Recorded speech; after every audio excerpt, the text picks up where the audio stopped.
everyone, this is Andy Patania Matthew. Join me as we learn and unlearn things and make new discoveries. This is AnDiscoveries.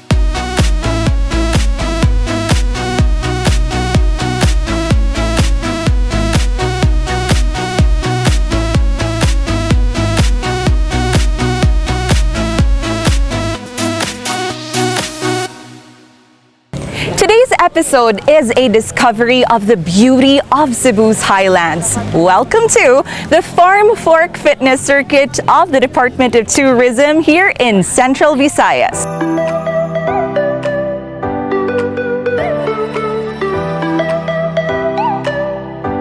So with me right now is the Chief of the Tourism Development Division of DOT7, Ms. Jelena Asis Dimpas, to tell us about the FarmFork Fitness Circuit of the DOT7. So if you could briefly give us a description, unsa man ni siya all about, Ms. G? FarmFork Fitness, or the Farm7, is one of the core programs of DOT Central Visayas, and we are inviting everyone to try the FarmFork Fitness Circuit, the entire experience. Like visit the farms, like what we have here at Evo Nature Camp, but then fork because we want them to try fresh picks. Yes. So from farm to table. That's right, fresh picks, and then especially during this time that there's a new preference for healthy food, fresh food, and then at the same time fitness. Again, there's a shift of preference for open spaces, fitness. So it's either a trek near the farm, try the trails, or yoga, for example, or just the mere fact that you are in a surrounded by nature. It's already good for overall wellness for our visitors. After the 2-year hiatus, Ms. G, it also gave the DOT7 an opportunity to improve the tourism offerings of Central Visayas. So unsa maning areas nga ato ang mas napanindot aron we can come back with a better tourism package for our tourists? There are so many good kayo, but since we are here in Cebu, so among the many is of course the many farms, and at the same time outdoor activities that everyone could experience at the Trans Central Highway. So your experience, you might want to try hopping from one farm to another. Every farm has it offers unique features or unique set of activities. So it depends on what you're really up to at that moment. It could just be, just have a coffee, have your favorite drink, or it could also be more exploratory or more into adventure. Like as I have said, there's a cave nearby, so it might suit what you want for the time being. So naay different areas now. So if you just want to relax, or if you're really like an adrenaline junkie, daghan kayong areas ka pwedeng ma-explore. Yes, activities are multi-sensory. So as I have said, if you're looking for good for visuals, then we also have farms for that, especially our garden farms. But then if you want something that would satisfy your palate, and there's also many food to choose from. And then again, there's no window for boredom because it's just a whole array of activities that you can try. Now that we're all set, let's now discover and experience the many activities and sights to behold in DOT7's FarmFork Fitness Circuit. First up is Farm. To kick off our tour, we visited the two famous flower farms in Barangay Sirao, Cebu City, which were Sirao Garden Little Amsterdam and Sirao Pictorial Garden and Camping Site. The former features its stunning celosia flowers, which have been called as the official sinulog flower, as its red and yellow blooms are of the same color as the garment of Santo Niño de Cebu. It's called Little Amsterdam because 2015 nag-viral ni tungod ani nga buwak. So ang mga tao sa Cebu sila niingon nga, oh, naay little Amsterdam sa Busay. So ako na lang gi-prove nga it's like a little Amsterdam. Now we have the windmill, we have the clogs, and we have the canal, and we have the structure, which is the colorful buildings in Amsterdam. This is originated from Amsterdam, from Holland. Ang iyang seeds gikan gyud sa Amsterdam niya. Naka-adapt na sa atong weather diri sa Philippines. So this will bloom beautifully in the mountain kay tungod sa cool weather. So it's a whole year round. Especially these are the flowers na nag-viral sa 2015. So they are the celosia flowers and they are the official flowers of Santo Niño. So gi-maintain ni namo, so in a year at least dili gyud mi mahutdan og flowers. Kay kuan man kanang it's amo gyud gi-maintain na it's really a flower garden.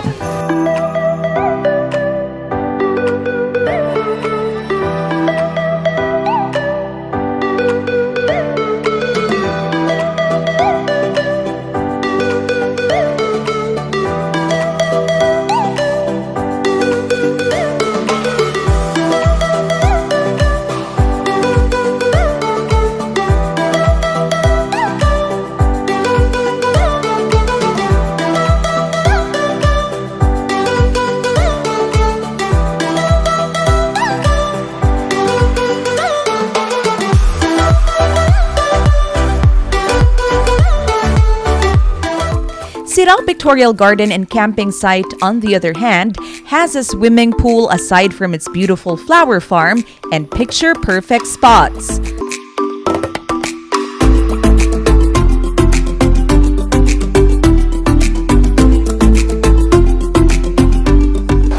So one of the interactive things that you can try here is the dove feeding activity, which we're also going to check out right now sa atong pakano na itong mga friends. O, diba? O. Pakaon ako sa kong mga friends. Okay, busog na sila. Thank you, guys.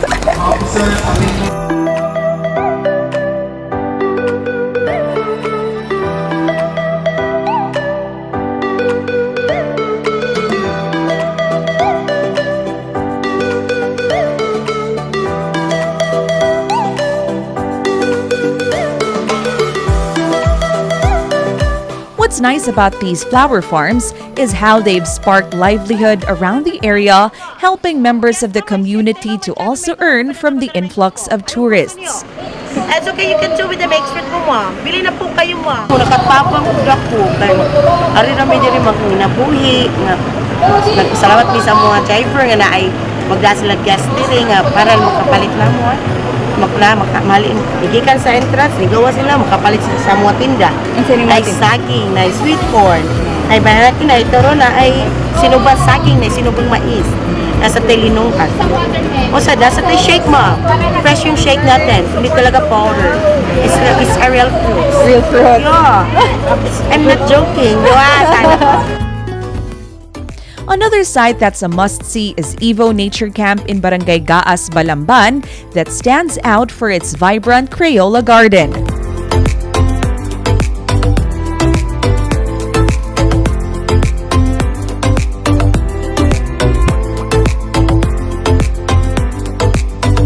One day, we took a picture and it looked like a cake.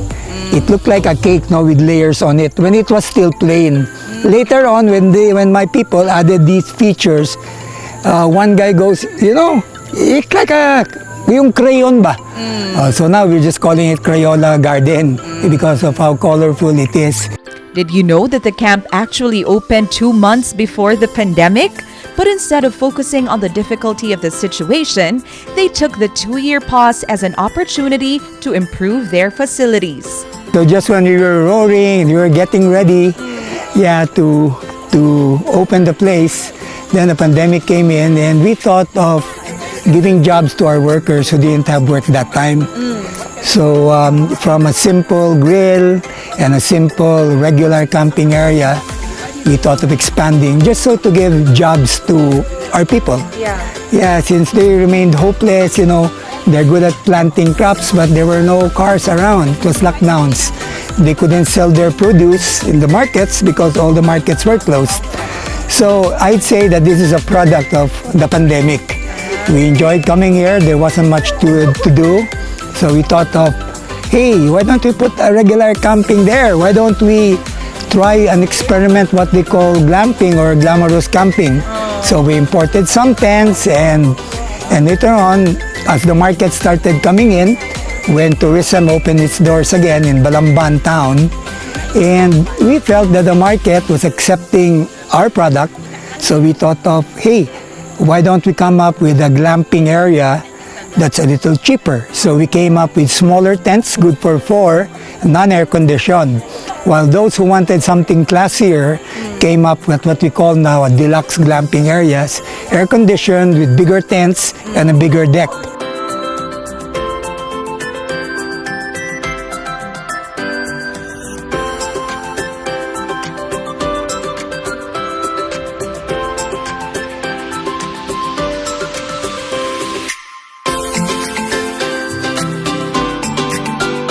From farm to fork. Alright, so ari nasabta sa fork nga bahin sa FarmFork fitness circuit nga gi-offer sa DOT. Fork, which means that guests are able to enjoy a farm-to-table cuisine in the different areas that they visit. So here at Lava Farm, one of the unique dishes that they offer is their pako salad, which guests can harvest themselves diri sa ilahang garden. Pako, by the way, refers to an edible kind of fern. So, ang imuha ko nung i-harvest kaning baguhay ra nga ni sprout nga bahin sa tanom. There you go. So, ubay-ubay na ako i-harvest ug karon ato na siyang ihimuon into their delicious pako salad. Mixan lang nato ng pipino, then tomato,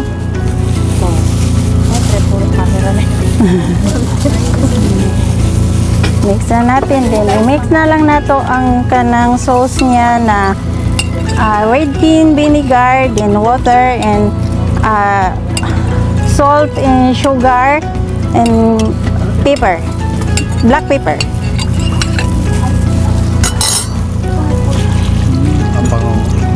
Mix na lang nato ha.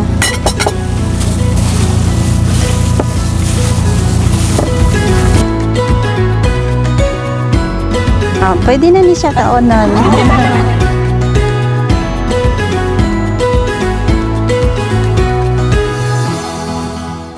So this is the finished product of Lava Farm's famous pako salad. So as you can see, gisagulan na siya og different kinds of vegetables as well. So we also have tomatoes, doon na sa siya cucumber, pipino, and its own dressing. So ato na tilawan ang ilahang pako salad. It's actually my first time to try this.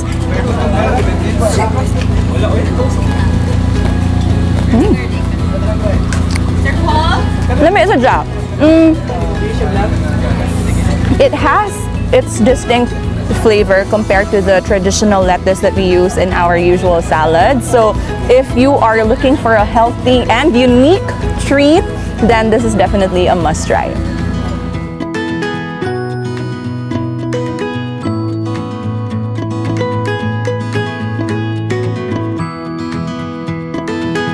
Lava Mountain River Farm in Barangay Bonbon was named such because first, its owner's family name is Lava, and second, it sits right next to the Mananga River in the valley of the mountains of Barangay Bonbon in Cebu City. Here, guests can opt to swim in the river itself or take a dip in their infinity pool fed by fresh running water.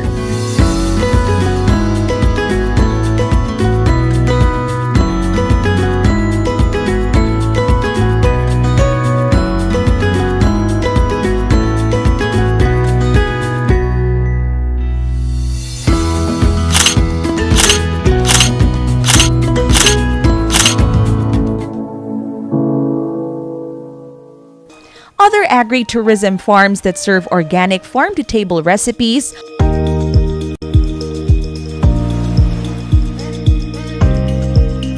are the Dales at Terracotta Manor, where you get a feel of the English countryside, and Adlaon Farm in Barangay Adlaon, known for its lush greeneries and fresh fruits and vegetables.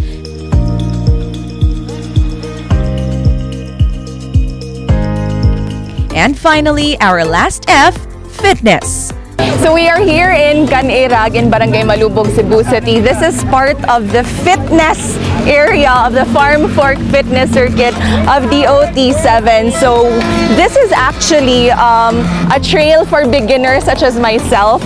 Alang sa katong mga magbike aron mo palit lag suka sa ilang tindahan, sa ilang village. So as they said, this is one of the easiest routes kay pang downhill siya, and hopefully I'll be able to make it across without falling down. So we'll see.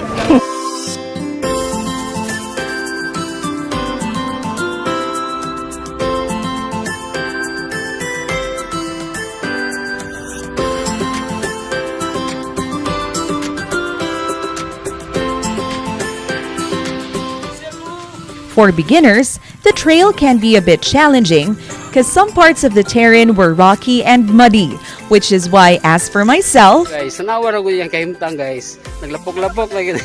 my journey involved biking and some walking at the same time. Kasi masultan ni mo, ma'am? Okay ra maglakaw kaysa ma-shoof lang. It may not have been an easy ride in the park, but the scenic view along the way was so worth it. Doon lagi ta sa finish line. Whew, hindi siya lalim. They say that it's a route for beginners, pero murag kinahanglan siguro ko i-appeal og route sa mas ubos pa sa beginners. Hindi siya lalim for first-timers such as myself kay lapok ang kadaghanan sa mga gianan, daghag mga batuon. So you really have to be careful. However, they advised us nga if you really have to get off your bike just to be safe, then that's the best thing that you should do. But at least I'm proud of myself. Kaysa na lang uban diha kanang mga cameraman sa may TV. Gawa dyan ni Kuyog sa ruta, nagpabilin sa van. O diba, at least thumbs up gihapon para nako.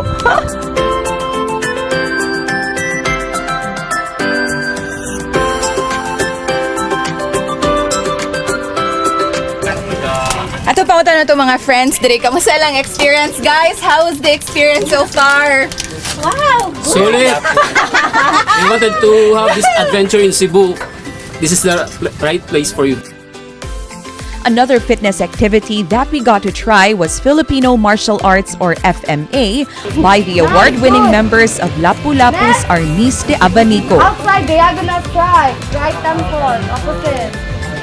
It's like you're taking and you're...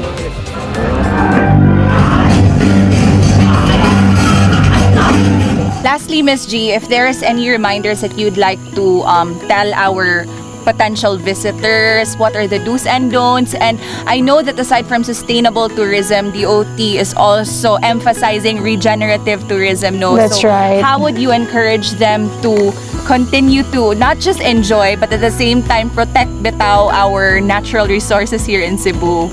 There are so many ways, but first is that, just the mere fact that you go up to these areas. We are here in a protected area, Central Cebu protected landscape, and be mindful when you're there. Every time you bring something into a natural environment, make sure that you also keep it with you by the time you leave from that area. And then make sure to share the good experience so that others can also be part of our advocacy for regenerative tourism. I do hope that you'd get to experience these beautiful discoveries for yourselves by trying out the FarmFork Fitness Circuit of Cebu's Highlands. This has been Andy for AnDiscoveries. Mahadlok ito kog langgam. Di ko ganag tapukan. Muala siya sa tanan? Mami, mamahik!